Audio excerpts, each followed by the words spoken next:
Vala and the Druid by William Blake. And ancient Druid shuffled to his grove of mighty oaks, a path he'd repetitious trod in slumberous obedience. His father and his father's father too that path had trod, in slumberous obedience too they'd trod in days gone by. His thick grey blood-stained robes were worn by those who came before.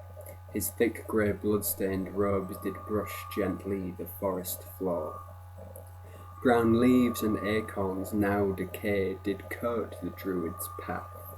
Branches half bare hung overhead, they bustled in the breeze. His ancient thick grey blood-stained robes rustled below his knees. Day's light had dimmed, he'd spent the morn and afternoon alone, in darkened meditation ruminating on the law. His father and his father's father both obeyed before. The book of brass they all had read, the tablets made of stone. They honoured and internalized firm reason they adored. For all about the world seemed fixed in cycles never changing. The might that pulled the seasons too must pull man's little heart to courts of starry justice where all punishment deserved was paid for with a price of blood atoned by sacrifice. Clearing his mind of all but law, the Druid came into the grove of mighty oaks, and he withdrew the sacred blade that long ago his father's father's father made. The ancient grove, that ring of trees, was clear save for an altar, of twisted root and metal made, and with a grey cloth laid, that like the Druid's ancient robes were stained with innocent blood. Two bent and hooded women heard the Druid's rustling robe, and finishing their preparations from the altar stepped, just as their mother's mother stepped, as her mother stepped too. Smiling with teary eyes, the women watched the Druid's blade shine in the dying light of day before their exits made. The Druid fixed his eyes upon the waiting sacrifice, a child of 6 moons, motherless, subdued by pungent herbs, fed for a week on goat's milk, and anointed with these words: "Blessed is the unfortunate who bears the price of all. Without your blood, how could the mighty let his mercy fall?" The Druid gripped the blade his father's father, as all had gripped.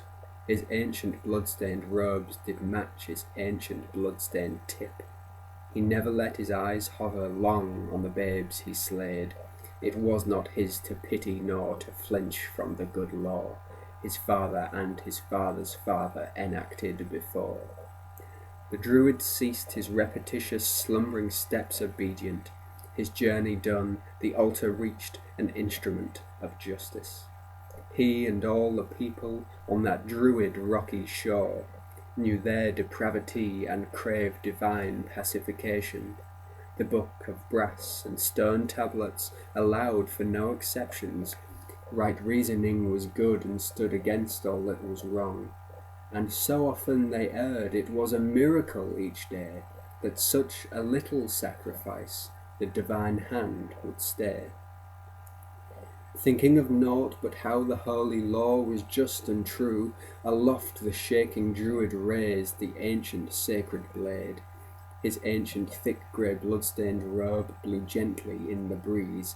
His father's father did the same amidst the same oak trees, and down he thrust the ancient blade, obedient, repetitious, to spill the sacrificial blood so pure and so propitious. The Druid closed his eyes and heard the ancient lawful blade strike hard the altar, but it seemed he'd missed the baby's breast. His eyes opened, and he beheld, amazed at what he saw, a sight his father's father had not ever seen before. Wholly transfigured now the babe, a burning radiant child, hovering before the Druid's eyes, both terrible and mild.